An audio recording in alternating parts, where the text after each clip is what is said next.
प्रत्येकाला सकाळी भूक लागते, तेव्हा प्रत्येकजण घरी किंवा बाजारात आपल्या आवडीचे गोड किंवा खारट काहीतरी पदार्थ खातात. पण काही भाग्यवान लोक असतात ज्यांना पोट भरण्यासाठी दोन्ही हात आणि झोळी पसरावी लागत नाही. पण काही लोक कमी नशिबाचे असतात. एक स्त्री आहे जी पोट भरण्यासाठी लोकांच्या दुकानाबाहेर हात पसरत आहे आणि दुकानदार तिच्याकडे वारंवार दुर्लक्ष करत आहेत. ती त्या लोकांसमोर विनवणी करत आहे, बेटा माझं ऐक, बेटा काहीतरी खायला दे, तुझ्याकडे असेल तर मला काही खायला दे, देव तुझं भलं करो, भुकेमुळे माझे पोट दुखत आहे, मला काहीतरी दे, तुझी खूप प्रगती होईल. तो मुलगा पूर्वी त्याच्या वडिलांच्या छोट्याशा दुकानात लक्ष देत नव्हता. नंतर तो मुलगा घरच्या जबाबदाऱ्या पडल्याबरोबर दुकानातही त्याच्या वडिलांना मदत करू लागला. त्यांचं स्वीट होम आणि नाश्ता सेंटर होतं. तो लहान असल्यापासून त्याच्या वडिलांना कामात मदत करत होता. त्यांच्या दुकानात कोणी काही मागायला यायचं तेव्हा त्याचे वडील नक्कीच काहीतरी देत होते. कधी पैसे द्यायचे तर कधी काही खायला द्यायचे. ते कधीच आलेल्या माणसाला रिकाम्या हाताने पाठवत नाहीत. म्हणून तो मुलगा त्याच्या वडिलांनाही असेच प्रश्न विचारायचा. तेव्हा त्याचे वडील त्याला समजवायचे, बेटा तू चांगलं करशील तर तुला त्याचं चांगलं फळ मिळेल. पण त्यांचा मुलगा आदित्यला या गोष्टीला जास्त प्रोत्साहन द्यायला नको होतं. तरीही त्या म्हाताऱ्या आईला तो नकार देऊ शकला नाही. ती रोज विचारायला येत होती, तेव्हा त्याने त्या आईला रिकाम्या हाताने जाऊ दिलं नाही. त्यानं तिला नक्कीच काहीतरी खायला दिलं, नाहीतर पैसे दिले. काही ना काही कारणाने त्याच्या वडिलांशी रोज मतभेद होत असत. एक दिवस आदित्य बाजारामध्येच कोणाशी तरी बोलत होता. अचानक पलीकडून एक मोठा बैल रागाने धावत आला. सर्वत्र गोंधळ उडाला. बाजारातील सर्वजण आपापला जीव वाचवण्यासाठी धावत होते. पण आदित्यने त्याकडे लक्ष दिले नाही. बैल आदित्यला शिंग घालणार इतक्यात ती म्हातारी बाई त्याच्या समोर आली आणि आदित्य वाचला. पण म्हाताऱ्या बाईला खूप दुखापत झाली. आदित्यला काही समजले नाही.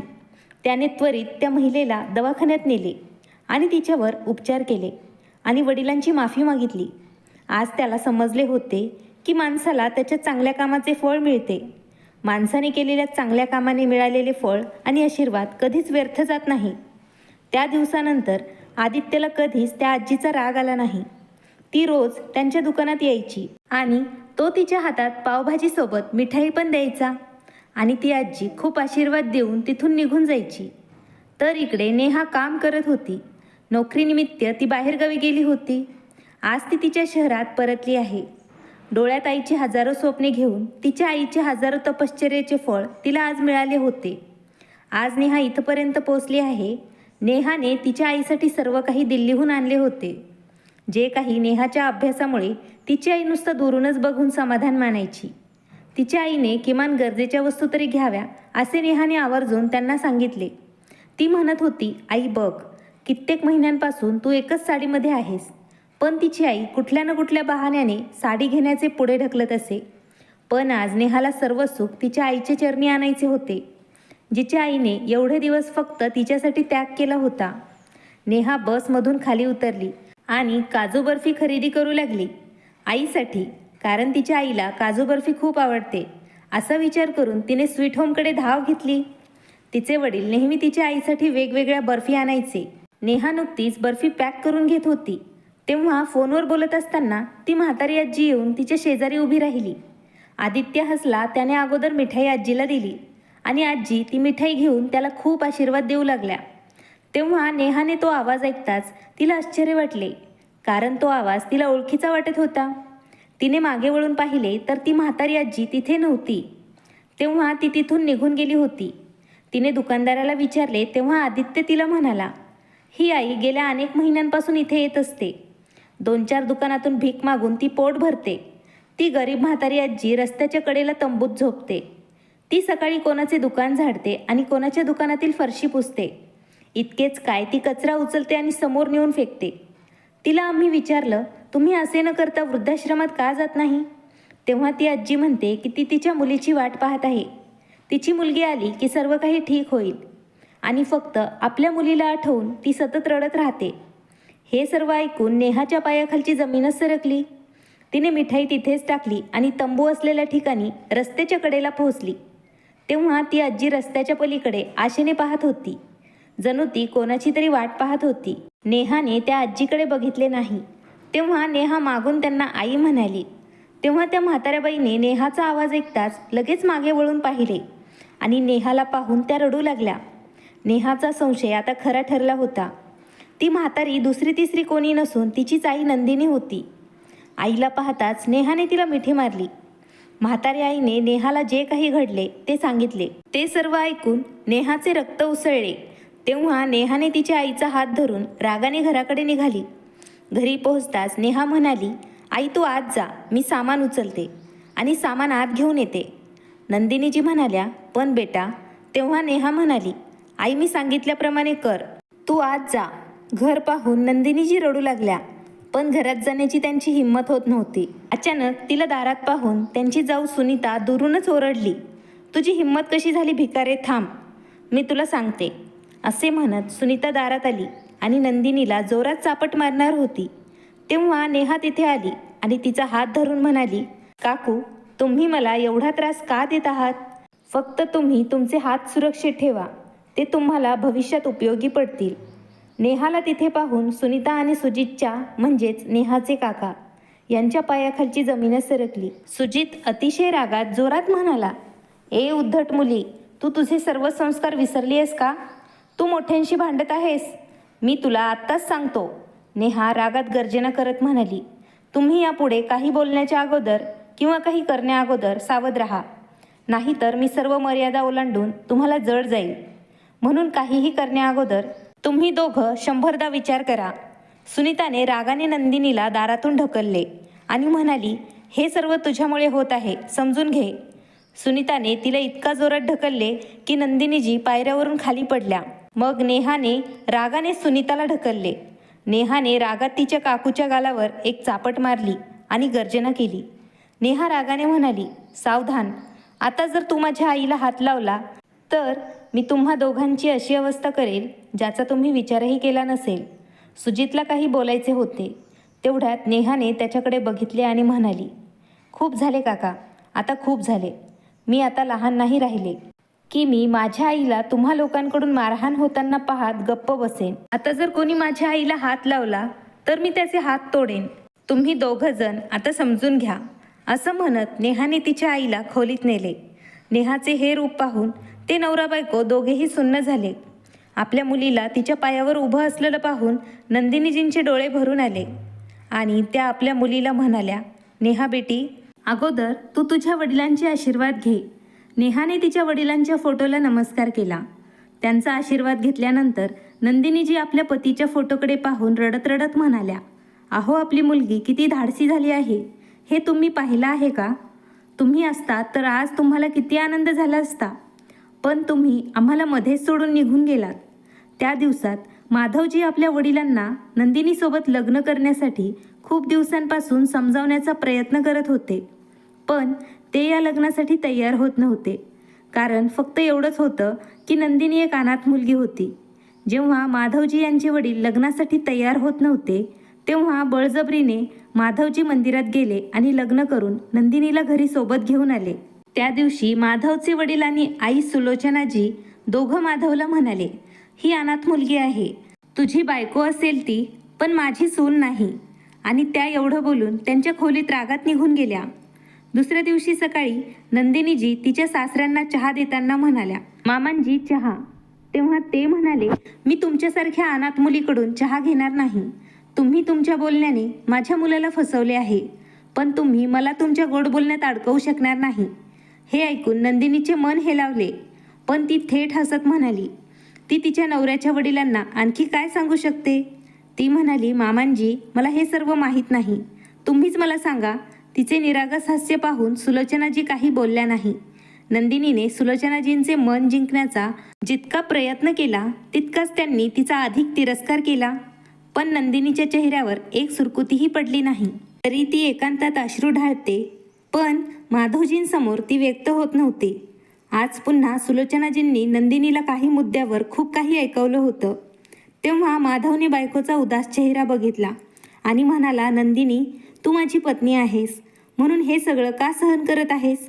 जर मला माहीत असतं की माझी पत्नी आहेस म्हणून तुला खूप त्रास सहन करावा लागेल तर मी तुझ्याशी कधीच लग्न केलं नसतं. अखेर माझ्याशी लग्न करून तुला काय मिळालं? तेव्हा नंदिनी म्हणाली, अहो मला काय नाही मिळालं. मला लहानपणापासूनच माझे वडील असावे अशी खूप इच्छा होती. आज तुम्ही ती इच्छा माझी पूर्ण केली आहे. तुम्हाला माहीत आहे का, जेव्हा मुली त्यांच्या वडिलांना घेऊन शाळेत यायच्या तेव्हा मी त्यांच्याकडे अनाथासारखं बघायचे आणि देवाकडे तक्रार करायचे, माझे वडील देवाने मला परत करावेत. आता बघा, देवाने माझे वडील सासऱ्यांच्या रूपात मला परत केले आहेत. माधव म्हणाला, नंदिनी तू कोणाला मूर्ख बनवत आहेस? तुला पण माहीत आहे माझे बाबा तुला घरातील सदस्य समजत नाही आणि सून तर सोडच, तुला नेहमी टोमणे देऊन ते तुझ्या मनाला दुखवत राहतात. तुला काय वाटतं ते तू मला सांगणार नाहीस तर मला काही कळणार नाही नंदिनी. तेव्हा नंदिनीजी म्हणाल्या, माधवजी मला मामांजीची मुलगी व्हायचं आहे, त्यांची सून नाही. म्हणून त्यांनी मला कितीही बोलले किंवा मला टोमणे मारले तरी मला पश्चाताप होणार नाही. कारण या अनाथ मुलीला सुद्धा बापाची गरज आहे आणि तुम्ही प्लीज एक बाप आणि मुलीच्या मध्ये येऊ नका. माझे वडील खूप चांगले आहेत, त्यांना माझा थोडासा राग येतो, जे स्वाभाविकच आहे. तुमच्या लग्नासाठी त्यांची किती स्वप्न असतील, जे स्वप्न मी अनाथ असल्यामुळे चकनाचूर झाली आहे. तेव्हा सुनेचे आणि मुलाचे संभाषण सुलोचनाजी आणि त्यांचे पती बाहेरून ऐकत होते. तेव्हा त्यांना स्वतःच्याच विचारांची खूप लाज वाटली. ती गरीब मुलगी आपल्या बापाचं प्रेम मिळवण्यासाठी इतकं काही सहन करत होती. यात तिच्या एकटीची चूक नाही, तरी फक्त तिला एकटीला तिरस्कार मिळत होता. माझ्या मुलांनीही तिच्याशी लग्न केले आहे. तेव्हा त्या म्हणाल्या, नाही सुनबाई, आता तू अनाथ नाहीस. तेव्हा तिचे सासरे म्हणाले, मी तुझा बाप नाही, पण दोष तुझ्या एकटीचा नाही. माझ्या मुलानेही तुझ्याशी लग्न केले आहे, त्यामुळे आता या विषयावर कोणीही काहीही बोलणार नाही. आता तिच्या सासू सासऱ्यांनी तिला स्वीकारलं, यावर तिचा विश्वास बसत नव्हता. सुलोचनाजी म्हणाल्या, हो बेटा, एवढी चांगली सून माझ्या मुलाने जिला शोधून काढले आहे ती मलाही सापडली नसती. आणि मी मूर्ख आहे, मी तुझा नाही त्या कारणाने तिरस्कार करत होते. बेटा, पण निदान तुझे आई बाबा म्हणून तुझ्या आयुष्यातील ही पोकळी आम्ही भरून काढायला हवी होती, असे म्हणत त्यांनी आपल्या सुनेच्या डोक्यावर हात ठेवून तिला आशीर्वाद दिला. नंदिनीजींनीही त्यांच्या पायाला हात लावला आणि ढसाढसा रडू लागली. कारण आज तिला सासरी एक वडील आणि आई सापडले होते. सर्व काही ठीक चालले होते. पण जेव्हापासून माधवजी यांच्या भावाचे लग्न झाले तेव्हापासून त्यांची वहिनी सुनीता त्यांना अजिबात समजून घेत नव्हती. श्रीमंत घराण्यातील नंदिनी आता एका मुलीची आई झाली होती. काळानुसार सासरची मंडळीही तिला सोडून देवाघरी निघून गेली. त्या दिवशी नंदिनी खूप रडली होती. तिला वडिलांच्या रूपाने बाप मिळाला होता, पण देवाने त्यांना पण हिरावून घेतलं. सासू सासरे घर सोडून निघून गेल्यावर सारे घर सुनसान वाटत होते. एका दुःखातून नंदिनीजी अजून सावरल्या नव्हत्या, तेव्हाच काळाने दुसरा घाव त्यांना दिला होता. 1 वर्षानंतरच बातमी आली की माधवजींचा अपघाती मृत्यू झाला होता. नंदिनीचा हिरवागार सुखाचा संसार वाण झाल्याचं पाहून आता सुनीता सासू बनून तिचा छळ करू लागली. वेळ निघून गेली आणि नंदिनीची मुलगी नेहा आता तरुण झाली आणि तिच्या आईला घरकामात ती मदत करू लागली. कारण काळाच्या घावामुळे काही लोक त्यांच्या वेळेपूर्वीच वृद्ध होतात. एके दिवशी नंदिनीजी काम करत असताना सुनीता त्यांच्याकडे पाहून ओरडली आणि म्हणाली, अहो वहिनी, हात जरा लवकर हलवा, शरीरात जीव नसल्यासारखं काम करत आहात. आत्ताच तुमचे हातपाय हलू शकत नाहीत का? आणि तुझी राणी मुलगी कुठे आहे? कुठे गेली ती? चादर ओढून झोपी गेली असावी. मला एक सांग, 4 वर्षांपूर्वी तू तुझ्या घरातील कामं एकटीने कशी केलीस? तू तुझ्या पतीला घरातील कामं करायला सांगत होतीस का? आता पटकन हात चालव. राजा आणि पिंकीचा टिफिन पॅक करून लवकर मला दे. तुला दिवसभर घरी आरामच करायचा आहे, पण मला दोघांनाही शाळेत सोडायला जायचं आहे. आई आणि मुलगी तुमच्यासाठी मी आणि तुझा दीर खूप काही करतो, पण तुझ्या डोळ्यात पाणीही येत नाही. मी तुझ्या मुलीला शाळेत सोडायचे. नेहा, तुझ्या काकूंना 10 वाजेपर्यंत स्वयंपाकघरातील कामं संपवावे लागायचे. सुनीता तिची वहिनी नंदिताला सांगते. नंदिनी म्हणाली, सुनीता, माझी मुलगी नेहा रात्रीची सगळी कामं उरकूनच झोपते, मग तिला सकाळी लवकर जाग कशी येईल? आणि तिलाही आज कॉलेजला जायचं आहे. जशी तुझी मुलं आहेत तशी तीही लहानच आहे. मी तुला ओळखते आणि भाऊजी आमच्यासाठी खूप काही करतात. हो, पण हे आम्ही दोघी आई आणि मुलगी सुद्धा घराची सगळी कामं करूनच तुमचा भार हलका करतो ना. मग तुम्ही आम्हाला अशा कटू गोष्टी का बोलतात? सुनीता म्हणाली, वहिनी, तुम्ही दिसता तितक्या साध्या नाही आहात. मला तुम्ही तोंड उघडायला लावू नका. मोठ्या दादांचे निधन होऊन 4 वर्ष झाले. तेव्हापासून किती दिवस झाले? तुमचे भाऊजी तुम्हाला सांगत होते की तुमच्या नावची प्रॉपर्टी आमच्या नावावरती करा. पण तुमच्यात हिंमत आहे का? तुझं आणि त्या शिकलेल्या तुझ्या मुलीचं हे सगळंच काम आहे. आता स्वयंपाकघराचं काम लवकर उरक आणि मुलांना सोडून मी आत्ताच घरी परत येईल. तोपर्यंत घरातील सर्व कामं झाली पाहिजेत, असं म्हणत ती रागाने बडबडते. सुनीता तिच्या मुलांना घेऊन शाळेत निघून गेली. काही वेळाने नेहा किचनमध्ये आली आणि म्हणाली, आई, काकूने तुला राजा पिंकीसाठी नाश्ता बनवायला सांगितलं होतं. बाकीचं काम मी करेल. तू माझं ऐकत का नाहीस? मग तुझे गुडघे दुखायला लागतील. तेव्हा तू मुद्दाम जाणून बुजून तुझ्या या वेदना वाढवल्या असतील, असं म्हणून औषध आणायला देखील कोणी घरात पैसे देणार नाही. असं म्हणत असताना नेहाचे डोळे भरून आले. नंदिनीजी म्हणाल्या, बेटा, तू माझी काळजी करू नको. तू फक्त तुझ्या ध्येयावरती लक्ष केंद्रित कर. आता आमच्या नशिबात देवाने दुःखच लिहिले आहे, त्यामुळे आम्हाला त्रास सहनच करावा लागेल. जर तुझे वडील जिवंत असते तर आपण आज अशा परिस्थितीत नसतो. नेहा म्हणाली, आई, आपण दोघी एकमेकींसाठी पुरेसे नाही का गं? मग काका काकूंसोबत राहण्याचा निर्णय का घेतला आहेस तू? नंदिनीजी म्हणाल्या, मी काय करू बेटा? एका मुलीची आई असलेल्या, पती नसलेल्या महिलेला खूप दबाव येतो. या समाजामुळे माझ्या मनात विचार आला की जर आपल्या डोक्यावर माणसांची सावली असेल तर तुला काही त्रास होणार नाही. जर तुला चांगली नोकरी मिळाली आणि तुझे आयुष्य चांगले झाले तर मी समजेल की माझी तपश्चर्या सफल झाली आहे. आता चल, तू पण हातपाय धुवून घे आणि नाश्ता कर. त्यानंतर मला कामं लवकर संपवावी लागतील. नेहा म्हणाली, नाही आई, मी झाडून भांडी करते. तू जाऊन आंघोळ करून पूजा कर आणि काकू येण्यापूर्वी काहीतरी खाऊन औषध घे. असं बोलून नेहाने आईला आंघोळीला पाठवले आणि उरलेली कामं पटकन उरकून घ्यायला लागली. तिच्या वडिलांचे रोड अपघातात मृत्यू झाल्यानंतर नातेवाईकांनी त्यांच्यावर दबाव आणला. त्यामुळे नंदिनीजींना त्यांच्या मुलीसोबत त्यांची जाऊ आणि दिरासोबत राहावे लागले. नंदिनीजींनी आपले सर्व पैसे, दागिने, महत्त्वाचे सामान त्यांच्या जावेला सुपूर्द केले. कारण सुनीताला त्यांच्या मुलीच्या शिक्षणासाठी कागदपत्रे सोपवावे लागू नये म्हणून. नेहाने नंदिनीला नाश्ता दिला. तितक्यात सुनीता घरात शिरली आणि म्हणाली, अरे देवा, आई आणि मुलगी दोघींना बघा. यांचं पोट तर कधीच भरत नाही. अगं नेहा, तुझ्या कमवत्या काकूंनी अजून काही खाल्लं नाही आणि तू तुझ्या आईला खायला घालतेस. तुझी किती सेवा केली, लाज वाटते की नाही तुला? नेहा म्हणाली, काकू, माझ्या आईला औषध घ्यायचे आहे. तिने नाश्ता उशिरा केला तर तिची तब्येत बिघडते. म्हणूनच. सुनीताने विचारले, उशिरा जेवल्यास तुझ्या आईला अर्धांगवायू होईल का? मी अजून चहाही घेतला नाही आणि ती नाश्ता करायला लागली. चल, मला देते नाश्ता आणि माझ्यासाठी 1 कप चहा बनव. असे म्हणत सुनीताने नंदिनीजींच्या हातातून पोह्याचे ताट घेतले आणि खायला सुरुवात केली. नेहाचा चेहरा रागाने लाल झाला. नंदिनीजी हळूच म्हणाल्या, काही हरकत नाही बेटा, मी तुझ्या काकूंसाठी चहा बनवते. तू नाश्ता करून तयार हो.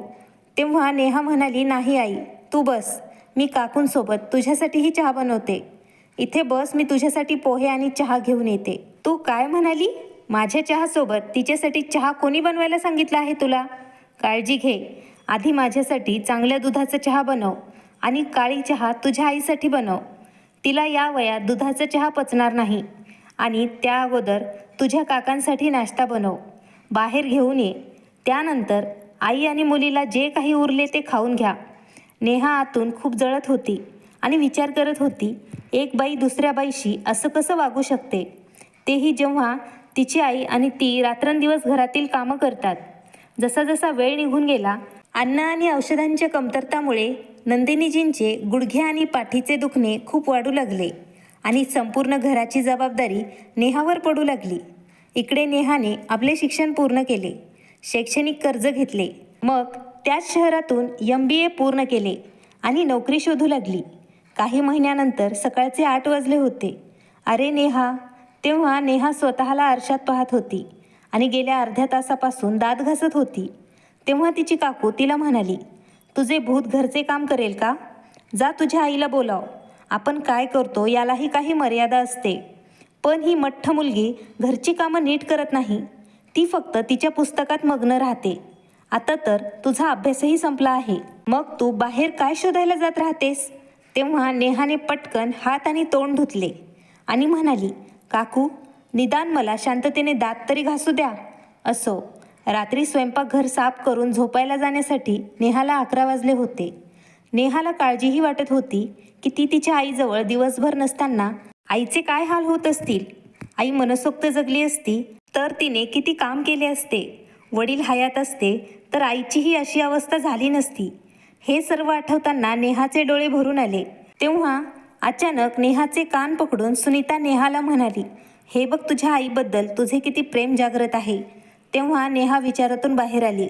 सुनीता म्हणाली, जास्तच आम्हाला फुकटचे सल्ले दिले तर आई आणि मुलगी दोघींनाही आम्ही घराच्या बाहेरचा रस्ता दाखवणार. विचार तुझ्या म्हाताऱ्या आईला. आम्हाला कोण काही करणार नाही, पण तू गिधाड आहेस. तुम्हाला बाहेर लोकांकडून ओरबडले जाईल. तुझ्या डोक्यावर छप्पर आहे म्हणून तू आमची आभारी राहा. आता जा, माझ्यासाठी चहा बनव आणि मग नाश्ता तयार कर.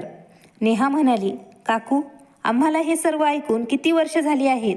तुम्ही लोकांनी आमची जबाबदारी घेतली आहे, कारण आम्ही दोघी मायलेकीला तुम्हाला तुमचे नौकर बनवून ठेवायचे होते. आम्ही तुम्हाला नेहमीच आमचे मानले, पण तुम्ही आम्हाला घरातील मोलकरणीशिवाय दुसरे काहीही मानले नाही. पुढे काय झाले? सुनीताने नेहाला जोरात चापट मारली आणि म्हणाली, तुझी जीभ खूप तीक्ष्ण झाली आहे. तुला काय वाटतं, तू इथे फुकटात राहते का? तुम्हा आई आणि मुलीवर आमचा काही खर्च होत नाही का? पुढच्या वेळेस तू असं बोललीस तर मी तुझ्या आईची औषधं पण बंद करेल. आत्ताच्या आत्ता इथून निघून जा. गालावर हात ठेवून नेहा म्हणाली, आता कितीही मारलं तरी दुखत नाही काकू. त्या दोघींचा आवाज ऐकून नंदिनीजी त्यांच्या खोलीतून बाहेर आल्या आणि म्हणाल्या, सुनीता, तू काय करत आहेस? कोणी तरुण मुलीवर हात उचलतो का? सुनीता म्हणाली, कृपया तुम्ही तुमच्या मुलीला समजावून सांगा. ती खूप बोलत आहे. याबाबत मी तिच्या काकांकडे तक्रार केली तर ते तिचे हातपाय तोडून तिला घरात बसवतील आणि मग ती जागेवरच पडून राहील. असे सांगून सुनीता निघून गेली. नंदिनीजी म्हणाल्या, बेटा, तुला तुझी काकू का आवडत नाही? तुला तिचा स्वभाव माहीत आहे. कृपया आणखी काही दिवस सहन कर. तू फक्त अभ्यास कर आणि नंतर तू तुझ्या हृदयाचा आवाज कधीही दाबू नको. तुला सुशिक्षित करून एक चांगला माणूस बनवण्याची तुझ्या वडिलांची इच्छा होती. मला माहीत आहे की परिस्थिती आमच्यासाठी अनुकूल नाही, पण तू हार मानू नकोस. आईच्या या शब्दांनी नेहाला धीर दिला. थोडा वेळ घालवल्यावर एके दिवशी नेहा धावतच घरात शिरली. आई, आई, तू कुठे आहेस? माझ्याकडे एक आनंदाची बातमी आहे. नंदिनीजी म्हणाल्या, काय झालं आहे बेटा? मी इथे स्वयंपाकघरात आहे. बघ, काळजी घे. पावसाळा आहे, अंगणात खूप पाणी आहे. घसरून पडू नकोस. नेहाने आईला मिठी मारली आणि म्हणाली, आई, मला नोकरी मिळाली आहे. माझ्यासाठी दिल्लीतील एका मोठ्या चांगल्या कंपनीतून अपॉइंटमेंट लेटर आले आहे. आता मी तुला एवढा आनंद देईल की तू तुझी भूतकाळातील सर्व दुःख विसरून जाशील आणि मी माझ्या वडिलांचे स्वप्न पूर्ण करेल. नेहाचा आनंद तिच्या हसऱ्या चेहऱ्यावर स्पष्ट दिसत होता. नंदिनीजी तिच्या कपाळाचे चुंबन घेत म्हणाल्या, नेहमी आनंदात राहा बेटा. अभिनंदन. तुला कधी जायचं आहे? निघायची तयारी सुरू करावी लागेल ना? तेवढ्यात खोलीतून सुनीताचा आवाज आला. अरे नेहा, काय झालंय? तू एवढ्या मोठ्याने का ओरडतेस? नक्कीच तुम्ही दोघीही आमच्या विरोधात काहीतरी प्लॅन करत आहात. नाहीतर तुमच्या चेहऱ्यावर एवढा आनंद का असेल? आणि तुमच्या हातात कोणता कागद आहे? मला दाखव. असं म्हणत तिने नेहाच्या हातातून नियुक्तीपत्र काढून घेतलं आणि वाचायला सुरुवात केली. अरे देवा, मी काय वाचते? तू दिल्लीला जाशील का नोकरीसाठी? आणि वहिनी, तुझं मन काय गवत चरायला गेले का? तू एकट्या मुलीला दिल्लीला पाठवणार आहेस आणि तेही नोकरीसाठी? अहो ऐका, राजूचे बाबा, बघा, तुम्ही इथे असताना या दोघी स्वतःहून महत्त्वाचे निर्णय घेत आहेत. तुम्हाला विचारण्याची त्यांना गरजही वाटली नाही. तेव्हा नेहा म्हणाली, काकू, तुम्ही एवढा गोंधळ का करत आहात? तुम्ही खुश राहा आणि जॉईनिंग लेटर आहे, हे अटक वॉरंट नाही, ज्यामुळे तुम्ही इतका गोंधळ करत आहात. आधी बघा, मला हे नियुक्तीपत्र मिळालं आहे. मला दिल्लीला एका चांगल्या कंपनीत खूप चांगली नोकरी मिळाली आहे. तेव्हा सुजित म्हणाला, काय झालं? का गोंधळ करत आहेस? आणि काय म्हणालीस नेहा? Joining letter. तुम्ही दोघी मायलेकी दोघींनी अभ्यासाचा आग्रह धरला होता, म्हणून मी कॉलेज आपल्या शहरात असल्यामुळे तुला शिक्षण शिकू दिले. आता अभ्यास पूर्ण झाला आहे. आता तू तुझ्या लग्नाचा विचार कर. वहिनी, तुम्ही स्वतः असे फालतू स्वप्न बघतात आणि तिलाही दाखवतात. मुलीला जास्त पंख देऊ नका, नाहीतर ती उडून जाईल. लग्नानंतर तिच्या सासरच्यांना वाटलं तर ती नोकरी करेल, पण आता हे सगळं होणार नाही. नेहा काळजीत पडली आणि म्हणाली, पण काका, दिल्लीत नोकरी खूप चांगली आहे आणि मला तिथे जायचं आहे. या कंपनीत नोकरीसाठी अनेकांनी अर्ज केले होते, पण तिथे माझी निवड झाली आहे. याचा अर्थ मी त्यासाठी सक्षम आहे. मग तुम्ही मला का नकार देत आहात? सुजित म्हणाला, फक्त तुझ्या इच्छेने काही होणार नाही. आम्हालाही विचार करावा लागेल. काहीही झाले तर माझी बदनामी होईल आणि दादासाहेबांनी तुम्हा दोघींना खूप अडचणीत टाकले आहे. पण जोपर्यंत मी आहे तोपर्यंत हे काही चालणार नाही. सुनीता नंदिनीला म्हणाली, माझा एक चुलत भाऊ आहे, त्याला एक मुलगा आहे. मी नेहाबद्दल त्याच्याशी चर्चा केली आहे. आपण उद्या किंवा परवा त्या कुटुंबाला फोन करून या दोघांचे लग्न ठरवून टाकूया. ते लोक हुंडाही घेणार नाहीत. मग हा प्रश्नही सुटेल. बघा, आम्ही किती विचार करतोय आणि तुम्ही तिला एकटीला दिल्लीला पाठवायची तयारी करत आहात. हे ऐकून लोक काय म्हणतील?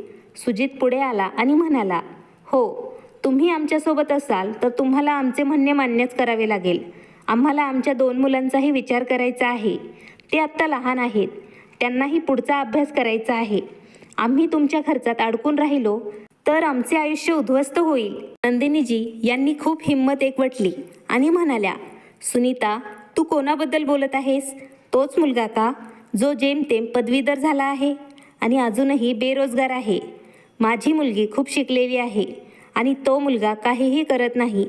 तो मुलगा अभ्यासही करत नाही. तुम्ही माझ्या मुलीची बरोबरी त्याच्याशी करत आहात. सुनीता म्हणाली, मग कोणता डोंगर कोसळला का? तिचं वय खूप झालं आहे. पुरुष पैसा बघतो, डिग्री नाही. आणि मग मुलगा मजबूत आहे. आज नाही तर उद्या त्याला नोकरी मिळेल. लग्नानंतर दोघीही दिल्लीला जातील आणि तोही तिथेच राहून नोकरी करेल. सुजितने फक्त हो आणि नाही म्हटलं. मग दोघेही दिल्लीला गेल्यावर त्यांचे आईवडील त्यांचा खर्च उचलतील. निदान आमच्या डोक्यावर तरी हा बोजा पडणार नाही. नंदिनीजी म्हणाल्या, पण भाऊजी, प्लीज माझं ऐका. सुजितने तिच्याकडे दुर्लक्ष केले. नंदिनीजींच्या चेहऱ्यावरचा त्रास आणि डोळ्यातील अश्रू पाहून नेहाचे मन दुःखी झाले आणि ते पाहून तिला बोलणे भाग पडले. काका, पप्पा नाही तर मी माझे स्वप्न पाहणं थांबवू का? आम्ही तुम्हाला आमचे मानले. आई आणि मी इतके दिवस घरातील सर्व काम नोकराप्रमाणे करत राहिलो. आईने आपले सर्व पैसे आणि दागिने तुमच्या हातात दिले, जेणेकरून तुम्ही माझ्या संगोपनासाठी आणि शिक्षणासाठी कधीही पैसे खर्च करू नये. तरीही तुम्ही किंवा काकू माझ्या आईबद्दल एकही शब्द बोललेला चांगला बोलले नाहीत. उलट येताना जाताना शिव्या देत राहिले. आम्ही तुम्हाला आमचंच मानलं आणि आदर केला. तुमच्याबद्दल कधीही चुकीचा विचार केला नाही आणि तुमच्या लोकांच्या मनात आमच्याबद्दल असे विचार आहेत. छी, तुमच्या या दुहेरी चेहऱ्याबद्दल तुमच्या नातेवाईकांनाही माहीत नाही. सुजित म्हणाला, तू मुलगी आहेस म्हणून मी गप्प आहे, नाहीतर हातपाय तोडून तुला घरात बसवले असते. खबरदार, अजून एक शब्द बोललीस तर. नेहाने खूप धीर घेतला आणि म्हणाली, आम्ही गप्प राहिलो बरेच दिवस, पण आता मला माझ्या आईच्या डोळ्यातील अश्रू दिसत नाहीत. आई, तू स्वतःला सांभाळून घे. मी कामावर रुजू होणार आहे. नेहा तिच्या आईला वचन देऊन कामावर रुजू झाली. ती सांगून गेली होती की ती लवकरच परत येईल आणि तिच्या आईला तिच्यासोबत घेऊन जाईल. मग सुजित आणि सुनीता यांनी एक दिवस नंदिनीजींना घराबाहेर ढकलले. नेहा बाहेर आली. तिच्या मनात विचार आला आणि खोलीतून बाहेर पडून म्हणाली, काय झालं काका? ही नोटीस काय आहे? ज्यात असं लिहिलं आहे की तुम्ही या घराचा अर्धा भाग सोडून दिला आहे. आम्ही ते आईच्या नावावर करू आणि आईचे सर्व दागिने परत करा काका, नाहीतर तुमच्या विरोधात पोलिसात तक्रार करेल. मला पोलिसांना बोलवायला 1 मिनिटही लागणार नाही. नेहाचे हे रूप पाहून तिचे काका काकू दोघंही हैराण झाले. नेहा म्हणाली, आई, तू सामान बांध. आता आपण दोघी एकत्र दिल्लीला निघून जाऊ. मी माझी सर्व व्यवस्था केली आहे. आणि हो काका, माझ्या वडिलांची सर्व निश्चित कागदपत्र द्या. आणि काकू, माझ्या आईचे दागिने तुझ्याकडे ठेवले आहेत. मला ते दागिने लगेच हवे आहेत, कारण माझ्या वडिलांनी ते दागिने माझ्यासाठी बनवले होते. नेहा पटकन तिच्या खोलीत गेली. सुजित म्हणाला, वहिनी बघत आहेस का? तेव्हा नंदिनीजी म्हणाली, भाऊजी, तुम्ही लोकांनी तिला हे सगळं वागायला भाग पाडलं आहे. ती किती दिवस गप्प बसणार? एक ना एक दिवस ती तिच्या हक्कासाठी नक्कीच आवाज उचलणार. वयाने आणि नातेसंबंधात तुम्ही माझ्यापेक्षा लहान आहात. तरीही आजपर्यंत मी तुम्हाला अडवले नाही. पण आता माझी मुलगी सक्षम झाली आहे आणि तिला स्वतःचे निर्णय घेण्याचा पूर्ण अधिकार आहे. वडील नसतील तर काय झालं, तिच्या मनाचा आवाज ती नक्कीच ऐकू शकते आणि मला वाटते नेहाचा निर्णय योग्य आहे. आता माझी मुलगी जिथे राहते तिथे मीही राहील. तुम्ही फक्त सर्व कागदपत्र आणि दागिने काढा. तुमच्याकडे किती दागिने आणि कागदपत्र आहेत याची संपूर्ण यादी माझ्याकडे आहे. आम्ही लवकरात लवकर निघायची तयारी करू. असं म्हणत त्याही आत निघून गेल्या. तेव्हा सुनीता रागाने म्हणाली, मी या मायलेकी दोघींची कातडी सोलून काढेल, पण यांना काही देणार नाही. सुजित म्हणाला, गप्प बस भाग्यवान, तुला तिला सर्व काही द्यावंच लागेल, कारण सर्व काही वहिनींच्याच नावावर आहे. कागदपत्र ठेवली तर काय होईल? त्यांनी पोलिसात तक्रार केली नाही याबद्दल आपण आभार मानायला हवे. जर त्यांनी माझ्यावरती जबरदस्ती केली तर नेहा पोलिसात जाऊ शकते. दुसऱ्या दिवशी नंदिनीच्या हातात सर्व निश्चित कागदपत्र आणि दागिने होते. त्याचसोबत त्या दोघी मायलेकीने बँक गाठली. लॉकरमध्ये ठेवलेले दागिने घेतले, बँकेतून काही पैसे काढले आणि नंदिनीजी जीवनावश्यक वस्तूंसह त्यांच्या मुलीसह कायमच्या दिल्लीला निघून गेल्या.